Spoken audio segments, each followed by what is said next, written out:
Here's why your Hashimoto symptoms may seem worse all of a sudden.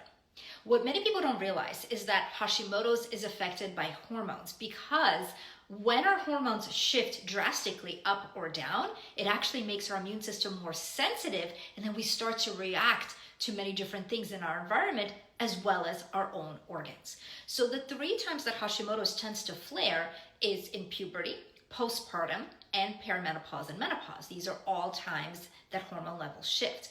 But the biggest shift that I typically see is in perimenopause, because it's a very long process. A lot of people don't realize perimenopause typically starts around 35 and it lasts for 10 to 15 years, you guys, 10 to 15 years.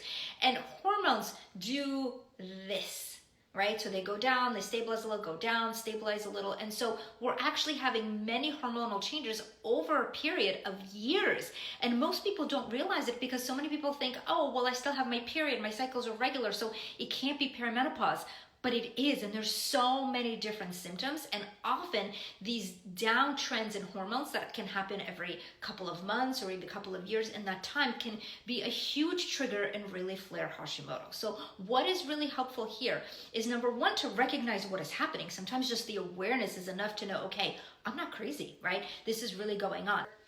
And the second thing is just to be aware that our immune system is more sensitive in these changes. We could be more mindful of the types of foods we're eating, so we're eating foods that we're not sensitive to. We could be more mindful of the infections that we can be exposed to, the toxins that we take in, and do less of that. And also we can take nutrients that are overall balancing for the immune system, things like selenium, inositol, or SPM.